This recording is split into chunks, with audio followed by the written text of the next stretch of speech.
My name is Amy Bottomley, and I am the Executive Director of the MicroSociety Academy Charter School located in Nashua, New Hampshire.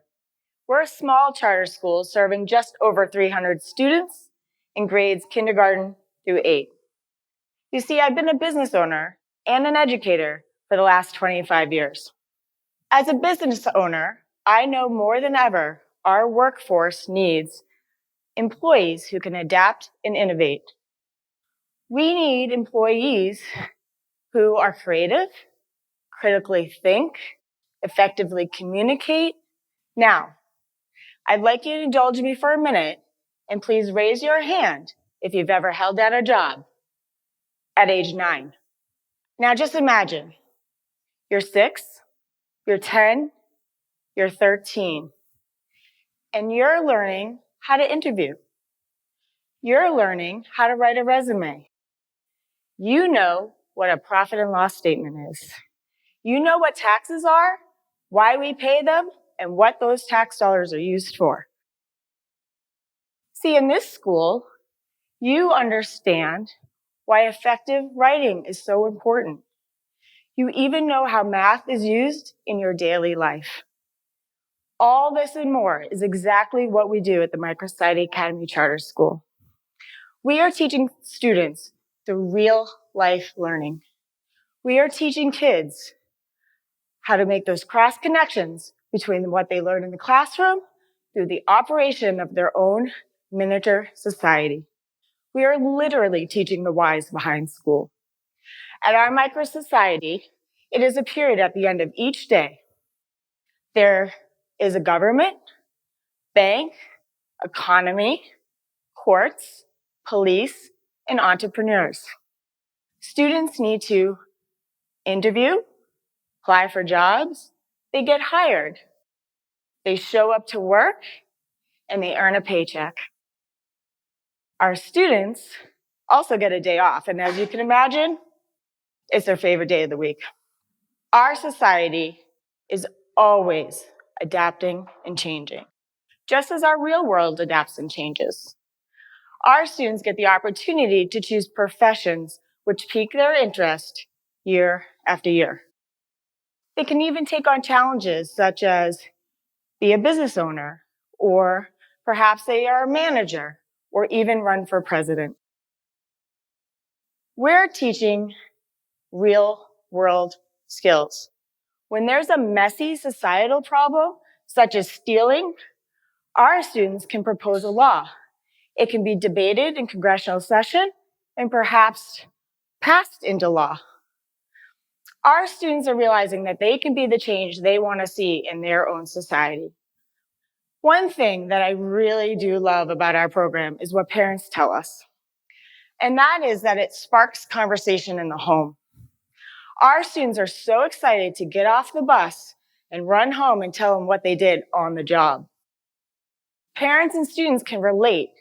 They can process ideas and share outcomes. We also know that sometimes we need that carrot for students to show up to school. We can't make effective growth and progress with students if they're not in their seat. Our charter school has averaged in the high 90th percentile since opening our doors. I'd also be remiss if I did not mention the cornerstone of our program, and that is our community partners. These are members in our society that come in and mentor our children in the professions in which they work. Our police work with our peacekeepers, bankers, investors with our bank, lawyers with our courts, and business owners with our entrepreneurs. For example, one year, we had a student open an escape room.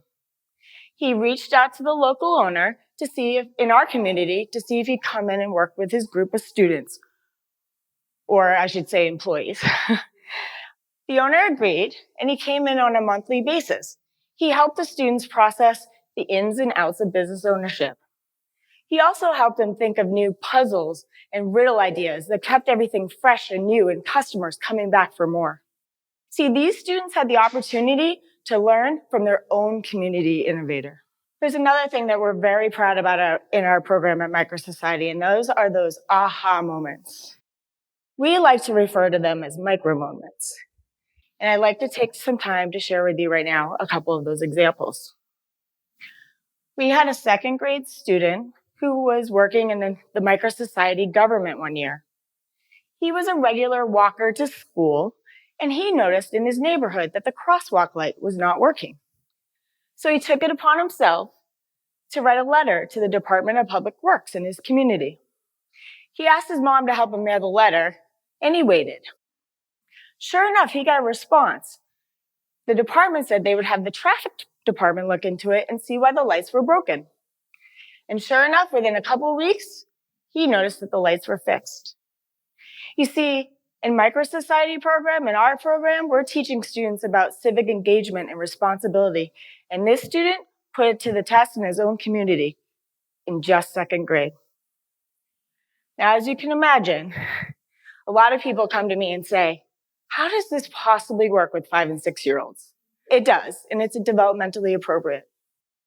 But yes, our 5 and 6-year-olds really struggle at first to save money.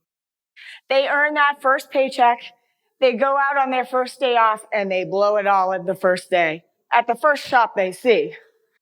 There's been some tears, because they realize the next time they have no money to go shopping. So our kindergarten teacher took it upon herself to teach a lesson on wants and needs. And she had a mother call her the very next week, asking to tell a story that she needed to share with her. You see, that weekend, they were grocery shopping, her and her daughter. And her mother was taking a package of cookies off the shelf and putting it in the cart. And her daughter goes, "Mom, don't do that." And her mom stopped and was like, shocked. Why? These are your favorite cookies. It's your favorite treat. We get them every week. Her daughter said, in micro time, I learned about wants and needs. I now know that these cookies are a want, and we do not need to spend our money on them each time we come to the store. I now know, she said, that needs are things like water, clothing, and a place to live. Her mom said, "You're right." And she took those cookies and she put them back on the shelf. And she said to her daughter, "You know what? With the money we're saving this time, maybe in the future we can get an even better treat." See, at MicroSociety Academy, just simple lessons such as wants and needs can hit home as early as age 5 and 6. We are teaching students at such an early age about fiscal responsibility. The MicroSociety Academy Charter School is giving students a glimpse of how their world works. We are teaching students through real-world skills. Remember the 6, 10, and 13-year-olds I've been talking about? They are learning by doing. When a student in our school asks, "Why do I need to learn math?" we show them why. Our micro program is making a macro impact in our community. Thank you so much for your time today. And I also would love to invite you at any time to come see our kids in action, because I promise you, they never turn away the opportunity to have a new customer. Thank you.